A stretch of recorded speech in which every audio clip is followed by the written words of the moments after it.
mungkin teman pemilih juga Sulawesi Utara sudah mengetahui, barusan ini ada satu sebenarnya mau dikata pesta demokrasi, iman atau apalah bahasanya, tapi kita hanya kenalkan kalau kita bicara pemilu 55. Padahal ada pemilu 22 di Minahasa waktu itu yang menghasilkan anggota dewan. teman pemilih Sulawesi Utara, jumpa lagi dengan podcast dari KPU Sulawesi Utara dalam program Balai Pemilu. Dan untuk kali ini kita akan bertemu dalam program Batamu, karena dalam pengelolaan Balai Pemilu kita mempunyai dua program, yaitu Bercerita dan Batamu. Dan kali ini di studio telah hadir bersama kita seorang tokoh nasional yang dalam kesehariannya sangat aktif, baik dalam kepemiluan, tapi juga sebagai seorang tokoh yang dari Sulawesi Utara yang memberi warna dalam kancah dunia demokrasi di tingkat nasional. Kita langsung saja kita sapa. Selamat pagi Pak Jerry. Selamat pagi Tabea. Tabea. Apa kami harus memanggil Bung atau Bapak atau Bebas pangkal di Manado kan, panggil nama juga nggak apa-apa kan, demokratis sekali orang Manado kan. Jadi setara ya. Setara, diberlakukan setara. Oke, mungkin biar lebih kelihatan wajah, kita juga di sini udah buka juga, orang buka tuh masker. Jadi mungkin dari kalangan teman pemilih bertanya-tanya sebenarnya tamu kita di pagi hari ini siapa dan kira-kira aktivitas kesehariannya bagaimana. Jadi untuk itu kami persilahkan untuk sesi pertama ini, silakan Pak Heri untuk memperkenalkan. Sekali lagi terima kasih Tabea untuk kesempatan hadir di forum podcast KPU Sulut ini. Jadi sehari-hari saya atau kita itu sebenarnya beraktivitas di Jakarta, mengelola sebuah lembaga pemantauan pemilu ya, dan pemantauan demokrasi ya, namanya Komite Pemilih Indonesia. Dan sebetulnya ya kesehariannya memang bergiat di isu-isu demokrasi dan pemilu di Jakarta. Hari-hari ini memang lebih fokus kepada urusan-urusan kepemiluan ya, tentu dengan aktivitas lain. Lagi persiapan 2024 ya. Ya, ini pemilu di Indonesia ini selalu ramai ya, apalagi 2024 dengan dinamika dan kita akan mengalami satu pemilu yang baru lagi ya. 2019 orang so alami yang baru. Ya. Lalu 2020 itu orang akan alami yang baru lagi, keserentakan yang sedikit berbeda dengan yang di 2019 yang lalu. Pak Jerry, untuk perkenalan singkatnya memang kita bersyukur untuk Wali Batamu pada pagi hari ini kita kedatangan tokoh nasional, anak putra Sulawesi Utara yang berkiprah di sebetulnya saya ini orang Rerer ya. Oh, Rerer dari Minahasa ya, Tondano, Rerer atau Minahasa. Atau Minahasa, tapi sudah sejak tahun 89 akhir ke Jakarta, lalu kuliah dulu di Sekolah Tinggi Teologi Jakarta, selesai masuk tahun 90, selesai tahun 95. Jadi agak lama ini meninggalkan Sulawesi Utara atau Manado ya, kurang datang begini.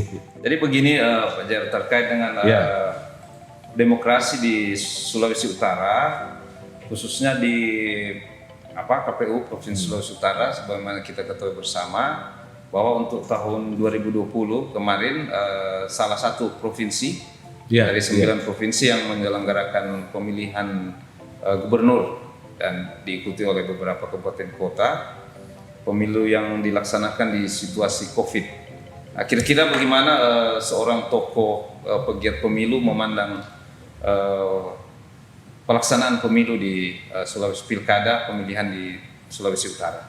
Iya, kalau kita lihat secara umum ya, tahun 2020 yang lalu pelaksanaan pilkada ya kita harus katakan relatif berjalan lancar ya, karena kita harus ingat kan ketika pilkada langsung itu mau dilaksanakan ada kontroversi, bahkan di awal tahun 2020 itu sempat diundur diundur 3 bulan ya, karena pandemi. Jadi ketika pilkada itu bisa selesai dan dilaksanakan, prosesnya berjalan lancar ya, artinya lancar ini sebetulnya tidak ada hal-hal yang mengganggu dan kemudian membuat tahapan itu terhenti, kecuali pandemi ya, karena ini polisi secara nasional yang harus mempending dan menunda sekitar 3 bulan ya. Tapi saya kira secara umum setelah itu relatif lebih lancar, dan saya kira Sulawesi Utara itu salah satu yang dinilai cukup baik pelaksanaan pilkadanya, karena tingkat partisipasinya cukup tinggi, tertinggi bahkan tertinggi untuk 9 provinsi yang ada ya. Nah ini kan kalau dilihat ya, kalau kita bandingkan misalnya dengan Bawaslu waktu itu kan bikin indeks kerawanan pemilu dan menempatkan Sulawesi Utara itu sebagai salah satu yang masuk kategori merah gitu ya. Jadi ada sesuatu lah ya yang mungkin bisa mengganggu jalannya pelaksanaan pilkada, tapi saya kira secara umum dia bisa kita katakan berlangsung dengan baik dan lancar ya. Nah tentu begini, menilai kerja penyelenggara pemilu memang agak rumit ya, karena kompleksitas pemilu kita ya. Kalau di rigid satu persatu sebetulnya ada masalah di hal-hal tertentu, tapi menurut saya kita harus analisis itu, apakah memang ini bagian dari faktor yang katakanlah disengaja, atau human error, atau persoalan warisan ya. Misalnya dulu kemarin itu kan ada soal tentang data pemilih ya. Nah tapi data pemilih ini bukan soal baru ya, ini soal dari satu pemilu ke pemilu lain itu selalu jadi soal. Jadi apakah memang ini problem penyelenggara pemilu, keterbatasan kinerjanya, atau ya memang ada sesuatu yang keliru terkait dengan sistem gitu. Jadi menurut saya di situ soalnya. Berbicara tentang penyelenggara, Pak Jer, mungkin ada dua. Bagaimana juga kalau melihat antusiasme masyarakat dalam mensukseskan pemilu pada waktu itu. Memang harus kita beri apresiasi sebetulnya masyarakat ya.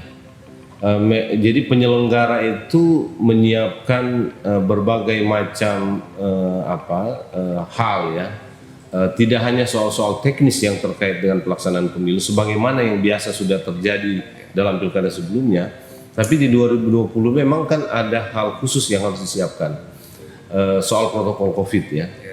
Dan menurut saya kesiapan penyelenggara ya terkait dengan penyiapan protokol COVID itu juga membuat masyarakat itu menjadi nggak khawatir. Tidak takut datang ke TPS. Itu kan yang kita khawatirkan ya. Orang takut datang ke TPS karena karena pandemi COVID gitu ya. Tapi ternyata kan sebetulnya tidak terjadi karena buktinya tingkat partisipasinya lebih tinggi.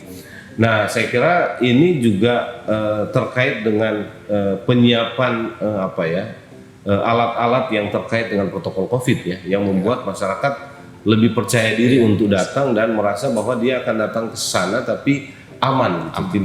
tidak terancam ya. Jadi saya kira di sisi ini memang KPU menyiapkannya dengan baik ya.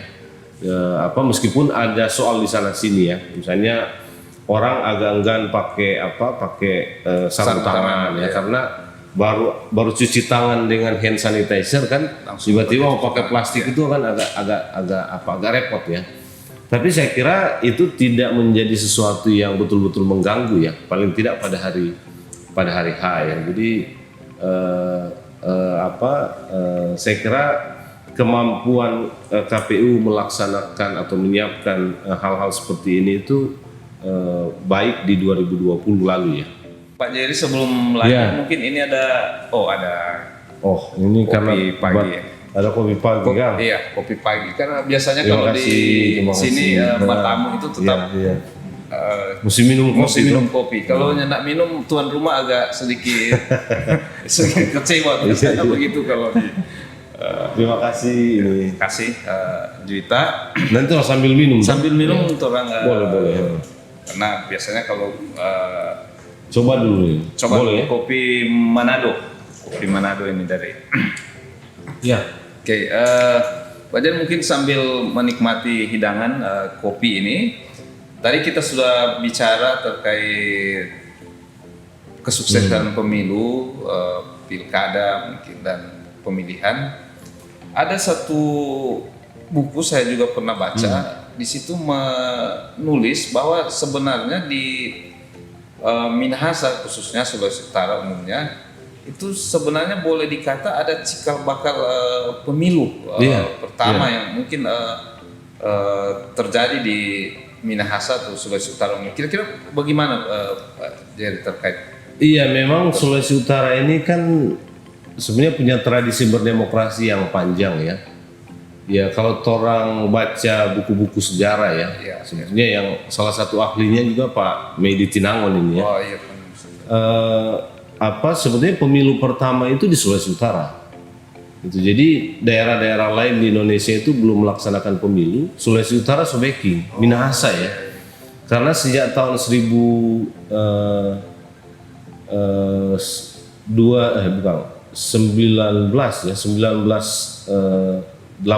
kalau tidak salah atau 1919 so ada pemilu meskipun belum ditemukan apakah itu terjadi atau tidak, ada dokumennya gitu ya, ada tulisannya tapi tidak ada bukti bahwa pemilu itu dilakukan atau tidak, tapi yang sudah pasti itu tahun 1922 sudah ada. Karena itu menghasilkan dewan ya. Waktu itu kalau tidak salah sekitar 20 orang ya. Nah, yang jadi tradisi untuk berdemokrasi atau katakanlah melaksanakan pemilu ya di Sulawesi Utara itu sudah sangat panjang ya. Jadi bukan sesuatu yang baru. Nah, menjelang pemilu 55 ada juga semacam uji coba untuk melakukan pemilu ya. Dan salah satu yang dipilih itu adalah Kota Tomohon di samping Jogja. Nah, yang menarik begini, Bung. Tomohon itu dipilih karena dianggap relatif lebih berpendidikan zaman itu, gitu ya. Dan Jogja itu ya sebagai daerah daerah basis perjuangan salah satunya ya, pernah juga kemudian dia jadi ibu kota, tapi waktu itu dia masuk kategori masyarakat yang relatif belum berpendidikan. Ini menarik. Jadi diuji coba sebelum pemilu 55 itu di Tomohon dan di Jogja ya. Di Jogja gitu. Jadi sebenarnya tradisi berpemilu ya, bukan cuma berdemokrasi sebetulnya ini. Berpemilu itu sudah sangat panjang di Sulawesi Utara gitu. Meskipun mungkin ini belum terungkap ya, tapi dalam beberapa diskusi belakangan ini sudah mulai dimunculkan dan diapresiasi sebetulnya oleh katakanlah komunitas pegiat pemilu yang peduli terhadap pemilu dan demokrasi ya secara nasional. Memang terkait pemilu lokal dan sejarah pemilu pertama di Sulawesi Utara, KPU Sulut juga mungkin saat ini mereka lagi gencar-gencar mencoba merangkum menjadi dalam bentuk satu buku. Iya, saya dengar juga sedang dilakukan ya, bagaimana mengangkat sejarah pemilu lokal kita itu untuk didokumentasikan karena memang yang membacanya itu masih sangat terbatas. Saya sebetulnya juga relatif baru mengetahui itu ya. Kita hanya kenalkan kalau kita bicara pemilu 55. Padahal ada pemilu 22 di Minahasa waktu itu yang menghasilkan anggota dewan. Nah, memang waktu itu anggota dewan jadi yang dipilih itu masih laki-laki. Masih laki-laki. Waktu itu enggak ada perempuan. Dan ini juga sebetulnya yang menggerakkan tokoh perempuan kita itu Maria Walna Maramis itu waktu itu ada dia bawa massa untuk demo di kantor dewan sini ya di Manado untuk meminta supaya perempuan juga bisa jadi bisa dipilih ya atau bisa menjadi anggota dewan itu setelah dua-dua itu gitu. Jadi sejak awal-awal sebelum kemerdekaan gitu ya di Sulawesi Utara itu sudah sudah berpemilu lah ya. Gitu. Iya. Bahkan sebelum kita merdeka kan, Iya. tahun 45. 45 merdeka, 22 sudah ada Betul. penyelenggaraan pemilu.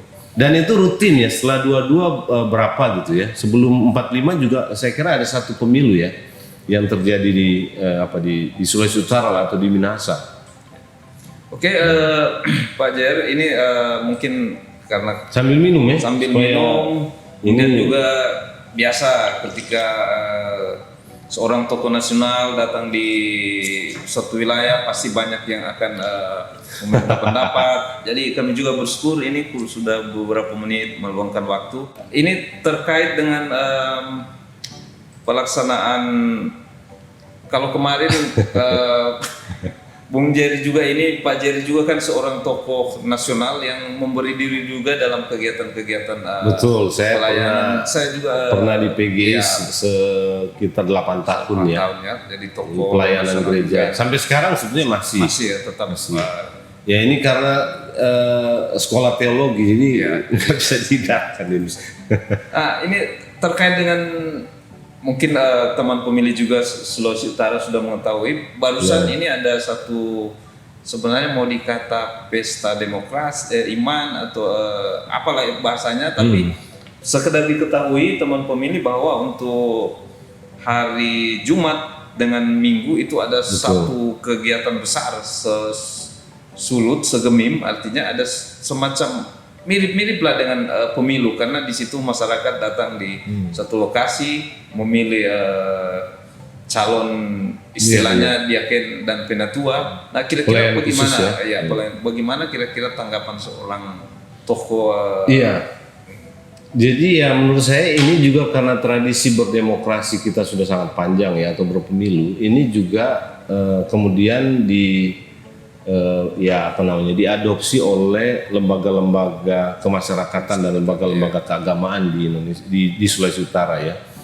Dan saya kira apa yang terjadi dalam minggu ini, hari Jumat dan hari Minggu ya, minggu yang lalu itu juga menunjukkan memang masyarakat kita itu adalah masyarakat yang demokratis ya. Jadi di kalangan gereja pun sebetulnya mekanisme pemilihan pemimpinnya itu dibuat dari bawah. Jadi meskipun hanya dilakukan oleh satu gereja, tapi karena Gemim ini adalah gereja terbesar di Minahasa gitu ya, di hampir sebagian wilayah Sulawesi Utara ya, ini jadi hajatan masyarakat juga gitu ya. Jadi sama dengan pilkada 2020 kan gitu ya, orang antusias datang, menyiapkan waktunya untuk datang memilih pelayan-pelayan khusus di kolom atau di jemaat ya.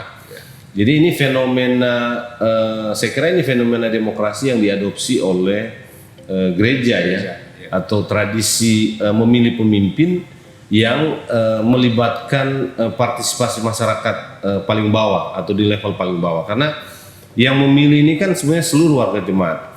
Dan yang menarik adalah dalam mekanisme pemilihan pelayan khusus ini, semua warga jemaat itu punya hak yang sama, gitu kan? Dia punya hak yang sama, gitu. Jadi siapapun boleh diusulkan oleh orang lalu kemudian dipilih secara demokratis ya. Mekanisme pemilihannya pun dilakukan persis seperti pemilihan dalam pilkada atau pemilu, sama persis. Gitu. Jadi modelnya persis sama, meskipun orangnya bisa lebih banyak ya. Orangnya bisa lebih banyak gitu. Tapi sama dengan DPD kan. DPD itu banyak orang, lalu orang tinggal pilih siapa yang dianggap dianggap cakap ya untuk melakukan pelayanan di kolom atau di jemaat dalam kurun waktu tertentu. Dan ini semua selesai. Kalau kita dengar informasinya 1-2 hari ini misalnya, nggak ada masalah, gitu ya. Tidak ada masalah ya, semua senang, semua happy gitu ya, dengan proses yang berlangsung gitu ya. Setelah Jumat itu kan ada pemilihan BIPRA, di sini sebutnya BIPRA ya, pengurus pelayanan kategorial di Bapak, Ibu, Pemuda, Remaja dan anak gitu. Itu juga sudah terpilih. Meskipun ada fenomena menarik di situ ya, yang mungkin harus kita bicarakan di lain waktu karena Tapi begini, menarik juga sebetulnya para politisi bahkan pejabat-pejabat kepala daerah itu juga Antusias juga ya, iya, antusias dan memberi diri ya untuk terlibat dalam pelayanan gereja. Gitu. Ini yang terjadi kan. Nah, kita memang harus diskusikan lebih panjang soal ini ya, tapi fenomena seperti ini hanya terjadi di Sulawesi Utara gitu, di gereja di Sulawesi Utara ya. Di tempat lain itu tidak ada. Gitu. Jadi pelayanan di gereja itu memang menjadi sesuatu yang hakiki ya, yang penting bagi masyarakat Sulawesi Utara atau masyarakat Minahasa, sehingga apa istilahnya ya, para pejabat itu pun sebetulnya agak senang kalau memberi diri untuk pelayanan seperti itu. Dan ini kan tidak ada gajinya ini. Iya. Tidak ada bayarannya karena betul-betul sebagai sebuah pelayanan. Jadi ada dimensi penyerahan diri di sana yang kemudian terjadi ya itu di jemaat ya katakanlah. Oke, Pak Jer, memang menarik. Ini 1-2 jam mungkin tidak akan cukup. Lagi ada tamu yang sangat berpengalaman. Ya, nanti kan boleh ulang-ulang boleh. ya. Kalau Mungkin podcast begini ini bisa ulang-ulang dengan tema-tema yang muncul ya secara aktual. Mungkin kalau datang ke Manado juga bisa mampir lagi tuh biar lebih pasti. Mungkin paling terakhir sekali bagaimana mengajak masyarakat biar memanfaatkan hak demokrasinya dalam pemilu. Iya, saya kira pemberdayaan masyarakat itu harus terus menjadi tugas dari penyelenggara pemilu ya, untuk membangun kesadaran masyarakat terlibat, berpartisipasi. Dan saya kira model podcast seperti ini bagian dari itu, bagaimana kesadaran masyarakat dimunculkan supaya pada saat pemilu berlangsung partisipasinya bisa lebih maksimal, tidak hanya pada hari H tapi juga dalam proses tahapan-tahapan awal gitu ya, karena bicara partisipasi tidak semata-mata pada hari H. Nah, partisipasi dan keterlibatan masyarakat memang selalu menjadi kunci dalam pemilu gitu ya. Dan tanpa partisipasi masyarakat ya pemilu itu sebetulnya ya kita bisa katakan bisa gagal atau hampir tidak ada gunanya. Ini penting sekali menyadari ya, masyarakat menyadari tentang betapa pentingnya dia ikut terlibat dan berpartisipasi. Tidak hanya datang ke TPS dan memilih sebetulnya. Dan partisipasi masyarakat menurut saya juga bisa memperbaiki proses dan kualitas tahapan-tahapan lainnya. Jadi ini tugas lain dari KPU kalau pemilu tidak berlangsung ya. Jadi 2024 masih sangat panjang. Ya podcast begini diperbanyak supaya makin banyak masyarakat yang menonton lalu sadar untuk terlibat ya dan berpartisipasi. Aktif dalam pelaksanaan pemilu. Betul. Kalau partisipasi masyarakat itu sudah spontan, automatically lah katakanlah begitu ya. Sebetulnya KPU itu akan atau penyelenggara pemilu pada umumnya akan relatif lebih ringan lah pekerjaannya lebih ringan. Itu. Karena sudah ada support. Betul. Oke, terima kasih Pak Jer. Silakan kalau ada pesan-pesan bagaimana kedepannya KPU Sulut biar mungkin boleh pamitan dengan teman pemilih kita yang ada di. Ya, terima kasih. Saya kira kegiatan seperti ini baik ya untuk mengajak masyarakat masuk atau tune in terus dengan isu demokrasi dan pemilu gitu ya. Makanya saya senang hadir di sini. Terima kasih dan kita berharap ya Sulawesi Utara ini atau pemilih Sulawesi Utara itu bisa menjadi pemilih yang baik, cerdas ya. Levelnya makin lama makin naik. Kalau ada banyak persoalan di masa lalu yang saya kira kita tahu bersama, mungkin harus ada komitmen bersama untuk memperbaikinya. Dan KPU sebagai penyelenggara pemilu punya kontribusi penting dalam konteks ini ya.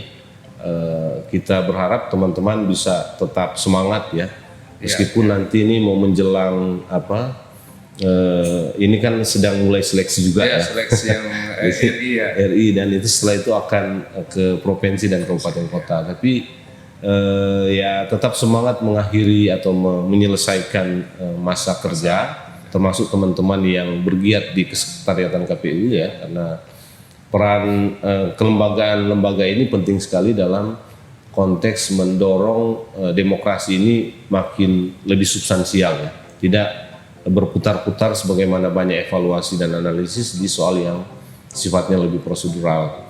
Nah, saya kira Sulawesi Utara bisa memberi kontribusi terhadap ini ke depannya. Kita harapkan lah gitu ya.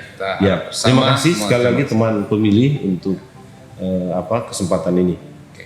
Baik teman pemilih, dalam wale baca kita di pagi hari ini atas nama pimpinan silakan masih ada tersisa sedikit. Atas nama pimpinan tentunya mengucapkan terima kasih. Terima kasih. Bung Jerry Sumampo, tokoh nasional. Mudah-mudahan bermanfaat Bung ya. Ya, pasti kami doakan untuk sukses terus dalam karya dan pekerjaan. Terima kasih. Selamat siang.